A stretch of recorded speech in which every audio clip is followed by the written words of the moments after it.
morning, church. And a happy Mother's Day to all those lovely, smiling mothers. Oh, it's so beautiful to see all those lovely faces. Well, this morning we're going to talk a little about parenting. I am Lucy. And I'm Susan. Okay. Have you considered parenting these days? My. I have never seen a generation like this before.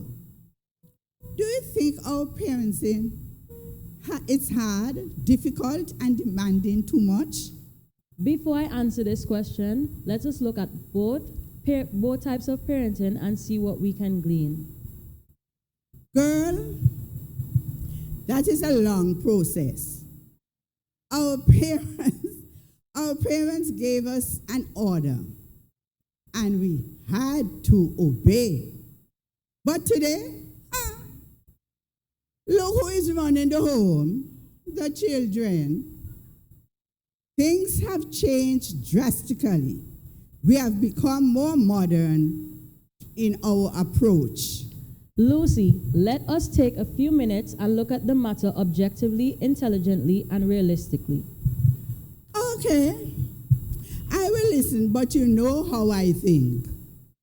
Parenting then was very authoritative, strict, and had a lot of rules, and severe punishments were met out if one slipped.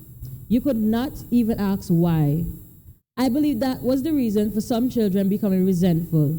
Today's parents believe in dialogue, no spanking, very little or more freedom.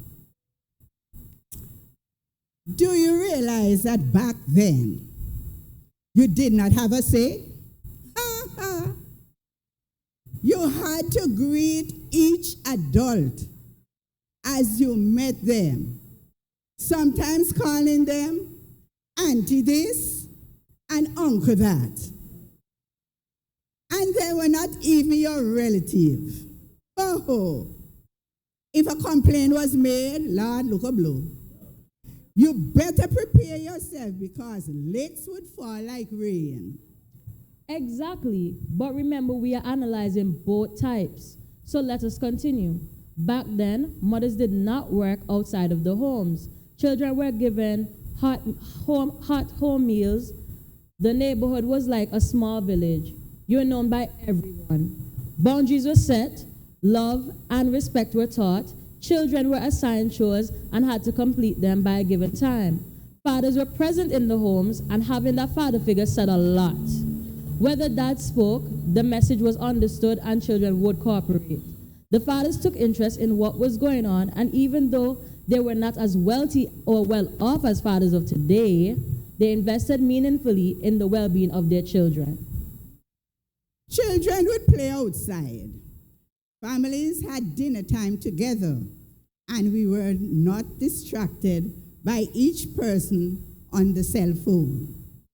There was much interaction, storytelling, and sharing ideas. There were family devotions in the mornings. Children had to read and learn to pray and were told bedtime stories. Learning scriptures were paramount, like train up a child in the way he should go, and when he is old, he will not depart from it. And honor thy father and thy mother, which is the first commandment with promise, that it may be well with thee, and thou mayest live long on the earth. And ye fathers, provoke not your children to wrath, but bring them up in the nurture and admonition of the Lord. Prayer and Bible reading were compulsory. Today, prayers are hardly said at home or at school. Children are given cell phones at a very, very early age so that they can be reached easily. But in some cases, these can become detrimental when used incorrectly. Similarly, dads are absent. Children at times do not know their dads, so everything is left to their moms. And even if they know their dads, in some instances, they do not act responsible. Parenting has become more demanding and intense. In that, we are living in a fast-paced world. Parents have become more competitive in that they are working 2 or more jobs just to be able to keep up with the Jones. They are busier schedules, little or no time with their offspring. Children are taken to daycare center since home care is no longer available. Let us look at today's parent-child relationship. Do you think parents are spending more money and quality time with their children? That's a good question. Persons have more money to spend and things are more expensive. Tutoring, daycare, medical expenses are higher in that regard. I'd say yes. But in value, I would say no. To me, there are higher returns in what has invested back then. There was more of a hands-on approach. What about beliefs and values? Children are not sent or brought to church as before, so the church does not get the opportunity to instill respect, good morals, principles, love for others, love for God, and how to become good citizens.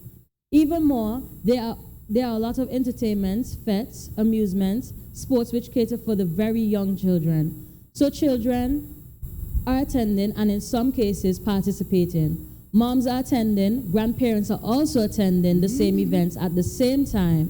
The question is, who is accountable to who? How do you think we could correct this?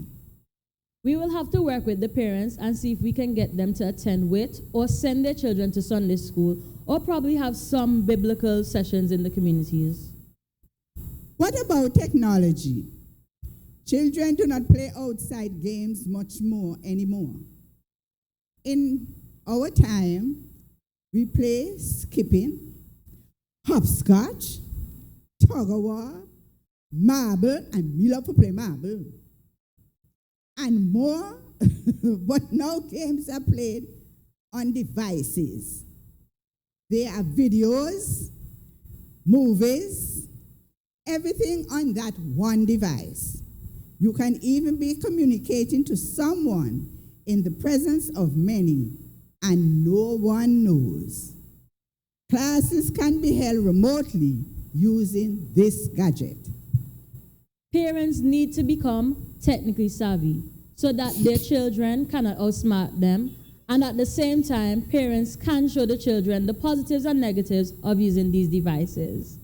More than all, pray, pray, pray. Do help to guide your children in recognizing the importance of serving Christ at a very early age. Now that we have looked at both, which approach would you say is better? Both approaches have their own benefits and challenges. As long as children are given the love, affection, appreciation, an ideal environment, support, commendation, parents who are involved in their curricular and extracurricular activities, most of all, giving them the listening ear and open door and being led by the Holy Spirit, I think that parenting can and will be very rewarding. Raising children can be tough, but a gratifying job which brings lasting satisfaction, especially when a male figure is predominant in a child's upbringing. Good parenting caters to the physical, emotional, intellectual, and spiritual development of a child. Of importance is setting your priorities in proper order. Share love, gain the respect of your children, depend on the Holy Spirit, bear in mind that example is better than precepts, says someone. Again, pray, pray, and fast, for in so doing parents will never regret, but will feel fulfilled. C.S. Lewis states, children are not a distraction from more important work. They are the most important work. Parenting is a highly important and critical role as parents do play your role efficiently and effectively, raising positive world changers. God bless you. God bless.